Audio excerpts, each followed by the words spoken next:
Hello, YouTube. Welcome back to Road to GM. This is going to be a reboot of the series, episode 1. I'm going to be trying a couple things a little differently than before. This is actually my second attempt at recording this today. I went to go do it, and my hotkeys did not port over on this account for some reason. Now, I am 4679 on this server. I lost one game. I was 4700. It is about my MMR at the moment on Europe. I am well and truly GM on an A. I have a pulse, and therefore I am capable of achieving such a thing. We're just waiting to get into a game here. Should be very quick, and there it is. So the idea for this series is actually twofold. The first is that I am not going to have... Oh, no. Oh, no! Oh, this is not okay. This is the worst. No. Okay, so Rob is a very good Protoss player. And this is not great for our first episode of Road to GM. Now, part of the reason that I started this series up again is because I wanted to work on my running commentary. And now you might think to yourself, I mean, you're a streamer. You stream every day. Well, generally, pretty close to every day. Depends on if there are tournaments running or whatnot. Why is it that you cannot maintain running commentary? And the reason is because I usually riff off of chat. I am pretty incapable of commentating my thoughts or telling stories or whatever. Not incapable, but it's not my strong suit, and I would genuinely like to improve it. I would like to be able to just talk. I think Uthermal has been a big inspiration for me. Just seeing how well he can just talk about the game, what he's doing, what he's going to do, and then he does it, and he does it at a little below, I think, his peak skill level, but definitely, you know, more than good enough. And he could probably do it even at the highest level as well. I've seen his stream, and even at that point, like, he doesn't really riff off of chat a ton when he's trying, but he will speak the way he does with his YouTube, even when playing some of the best players in the world. So I want to work on that. But also, we're doing this a little differently this time. So when I warm up for Road to GM, I actually play 3 games beforehand, all of which with all my extra monitors that I use for streaming turned off. And then I also have no music, no nothing. It's just me and StarCraft 2. And I just warm up as kind of like purely as you can. And then, yeah, I'll switch over very quickly into commenting about what I'm going to do in this game specifically. But I'd also like to be able to sort of break down my own games that I feel like I have a habit as a streamer of just grinding out tons and tons of games. And I would like to be able to, you know, think more about what I'm actually doing rather than just like play. So on this map, and first of all, we're doing a double gas opener. That much is, I mean, if you watch any StarCraft 2, you've seen this opener at this point. It's been played for over a year now. I would say it's quite common. It's maybe almost tied with Reaper FE, if not the most common build. And I'll be putting the CC on the high ground. Now, it is known amongst those that are in the know that it is completely and utterly illegal for you to put the CC for this build on the low ground, because what that does is it allows the Protoss to send that adept across the map and cancel or at least heavily delay the CC. Okay, so now Rob, he's very good. He's not going to lose. Okay, he loses a probe. Rob coping. Now I'm gonna get in all of my digs now because, quite frankly, he's going to absolutely destroy me. And our first game of Road to GM is going to be an absolute gargantuan L. There's supposed to be a third depot here, but there is not. Okay. So what we're already learning here is that I needed to switch over to like kind of game commentary mode a little earlier than I did here. Definitely need to be talking about how this adept is going to shade directly into my mineral line and kill a worker. Nope. Turns out we're okay at the game. Oh, he's going for it though. Yeah, this is much worse for me than it is for him. Lots of delayed mining time. And our build order is like completely falling apart here. I'm kind of doing like a haphazard half and half between two build orders. This is not going to do very well. Don't copy a single thing I'm doing here. Now, whenever we're in this kind of position, it's actually kind of important. It's not bad to think about it this way. Whenever you're in this kind of like wish-washy position, there's always something that you can go back to that's like quite rigid. And in this case, it's going to be a 3-Rex. We are just going to go to our 3-Rex position where you have 1 factory, 1 barracks, 1 starport.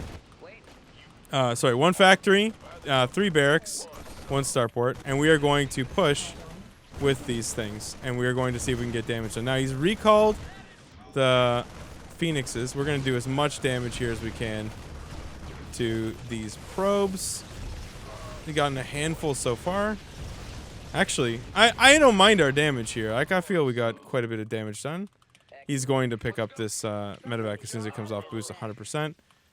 Get our engineering bay. Now, the framework is correct, but the way that we got to it is not correct. It's always good to just be able to go back to a framework if things get a little messed up. Happens all the time in my games, and it shouldn't happen, but it does. You should always follow your build order exquisitely. Rally your CC and such things. It's funny, like, I would be far more coherent, I think, if I wasn't, if I was actually talking to someone rather than just talking to my screen. But it's okay. You guys are more important than Twitch chatters anyway. Feel free to tell them that in my Twitch chat.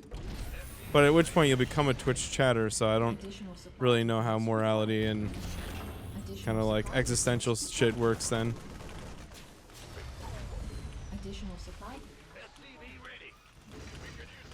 Can you make fun of Twitch chatters when you are in fact a Twitch chatter for being Twitch chatters? I don't know. I think the answer is definitely yes. Yeah. I mean, Rob is absolutely demolishing me here. There's no question about it.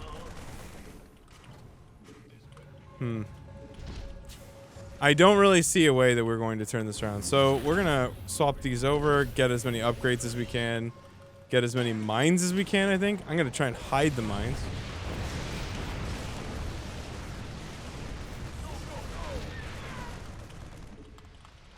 And then we're going to try and hit him with as much as we can, probably pull the boys as well. But this should be, at this point, I'm guessing, if you watched Australia's games today, in Homestory Cup, he's just going to flood Zealots and absolutely school me. But we're going to pull everything. You know, as Terran, you have 2 lives in the game. You know, you're like 2/7 a cat. Basically, you have the first push, but then you also have the idea where you can just strictly attempt again, but with all of your SCVs as well. And I've won. Like, many people, many Terrans over the years have won games that you'd think were completely and utterly unwinnable by doing just that, pulling the boys when you wouldn't think that you could, and even remaking up to 30 workers again and trying it again if it's not completely decisive. This supply block is obviously catastrophic. Now, these are the worst kinds of supply blocks. Supply blocks you want to avoid more than anything else when you're trying to hit some kind of timing or some kind of all-in. I call these, whenever we're on stream, a hard supply block, because we have gotten supply blocked and I'm not building a depot. And on top of that, I'm also trying to hit a timing. So this is just, we are in shambles, actually. We're just in the worst kind of shambles. Now, I am going to pull the boys.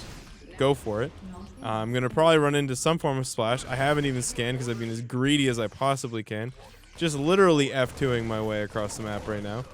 I'm expecting maybe Disruptor or Storm. Or just a massive charge lots. We're not really sure. Okay, we have exactly 1 Colossus.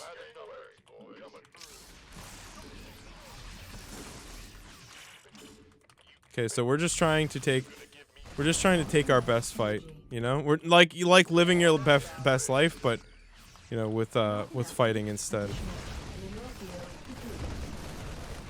Doesn't have charge yet. Excellent sign for us.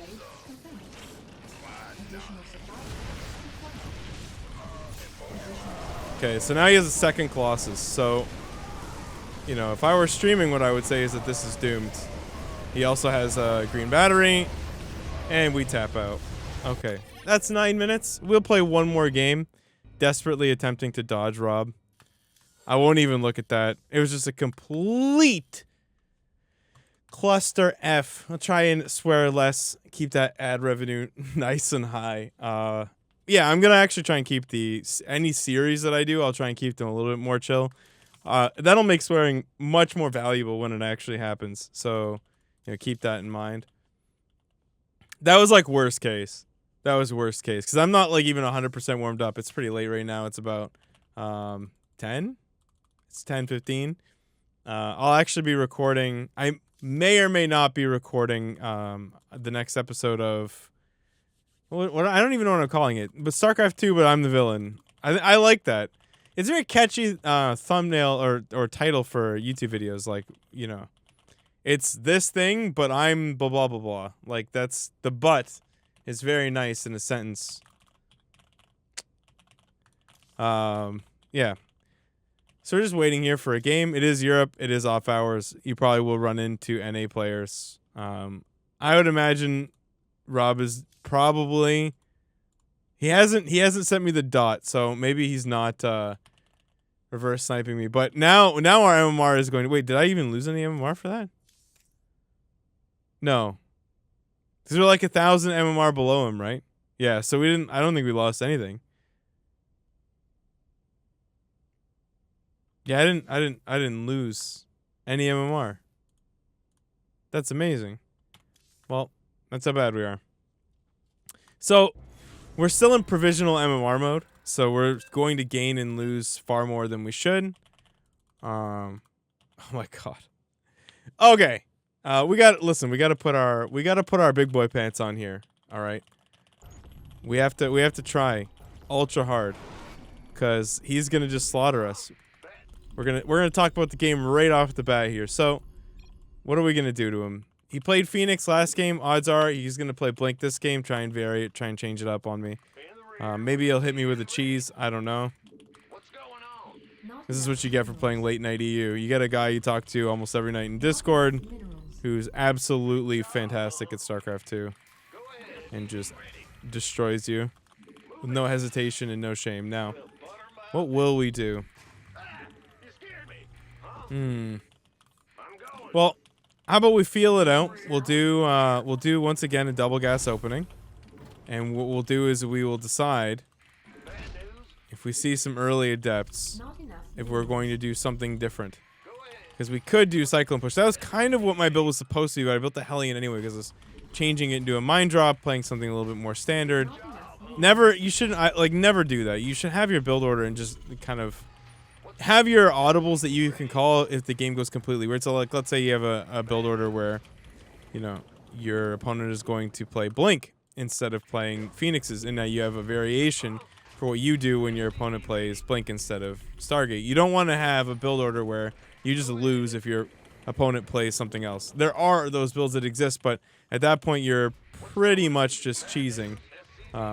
It can feel that way. Like the definition of a cheese is pretty, pretty discussed out there. But my interpretation of it is it's a build order that with scouting instantly loses the game, or is extremely difficult to win from that position, if not impossible, even with good play. And there are tons of build orders like that where you kind of have to hold off on the info. Make sure that your opponent can't scout you. Okay, so now, make sure we don't lose SSV. That'd be embarrassing. Even for this MMR differential. Okay, we see a nice cheeky Nexus. Make sure we get that probe in our base. Okay, it dies. Now, okay, there's the Cybercore, there's the Gateway. And we see him chronoing an Adept, certainly. So, no illegality here by us. Despite the fact that it would be nice. We will not put the CC on the low ground. We do not want that to get canceled. We do not want the Adept in our base. Say it with me. No Adept, no base. Now, I'm going to posit that he's going to play Stargate once again. So if he does such a thing, which I am hoping, and there's the Adept, I am desperately hoping that he's going to play Stargate again, because we are going to open with a Cyclone, and then we're going to build a Medevac. Hello, no? And then we are going to do a Dolan build, and we're going to cross the map. We're going to try and set up camp outside of our opponent's base. Okay, 2 adept. Now this could be to throw me off. Something that's possible. It's I've seen this played into Blink Soccer all the time. It's perfectly plausible that we're going to play against 3-gate or 4-gate blank. 3-gate being a macro variation, and greedily you can do 2-gate blank. But no, this is looking very Stargate-esque. I think we are looking currently at 3 adepts. So what we're going to do is build a Widow Mine here and then a siege tank. Nice little variation of this. You can put your siege tank on the Widow Mines if your opponent will go Stargate. Oh. So maybe there's only 2 adept. Oh, no. Stargate. There's the Phoenix. See if we can save this for another day. Now, usually what I like to do is get a Liberator here when my opponent's playing Blink, and when we do the push, we rally a Liberator into the base. Now, obviously, we're not going to be doing that because Phoenix. So what we're going to do is we're going to take 3 workers. I guess we have 4. What's wrong with 1 more? And we're going to push, put these on auto repair, and now the entire thing comes down to how well this YouTube content creator can micro these units. We're just going to try our best, do our darndest, see if we can't pick up 1 billion points off of Rob. Would be nice, would be nice. Okay.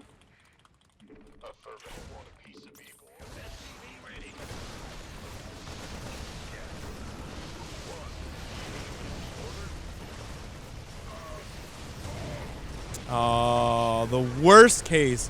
He saw the mine. He saw the mine, and then he dragged my units over top of said mine. Yeah. This is the worst case. So, he literally used my own army against me, and I figured that he would just take damage. I didn't look back, and so we're going to just die here. So if we take a quick look, and this will be the end of this first episode. Look, I got slaughtered. 17 minutes of pure destruction. We just got decimated. So you can pretty reasonably see why this went absolutely horribly. And I'm going to say it, like, we should have done very well here.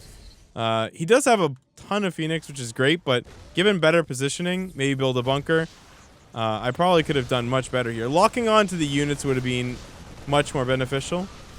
I should not have... I'll try and frame this in a way that helps you. So, like, if you're ever in a advantageous position where your opponent is worse than you, the last thing you should ever do is not give them credit, okay? Now, my opponent is actually better than me, which is why you never give no credit to your worse than you opponents. Because when your opponent is equal or better to you, and you get into the habit of doing these stupid things like what I just did here, right? Because if you look at my camera, you can see I'm not looking back. Like, I'll eventually not even see this Widow Mine correctly. I'm not even looking at it. The Phoenixes kind of cover it.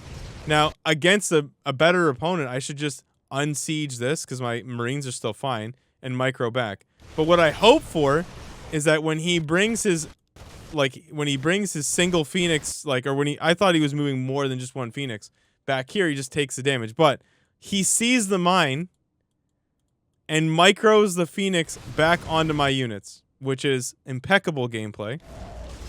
And we die from here. Now, if I just unburrowed this is actually pretty good for me because he can't just do this. Like, every time he touches my units with either a probe or an adept or with a Phoenix shot, I die. So, had he had just these units with that, because we have the siege tank coming in, right? We have units rallied across the map. Now, my macro's not great. I should be macroing better for sure. But at this point, I've kind of accepted that my life is going to be very short-lived here. My micro should have been much sharper here, and it was not. Rob's was vastly superior, and so I died. But this is a good build, and you can see that I actually have the units required here, because you never want to be pulling probes against a push like this.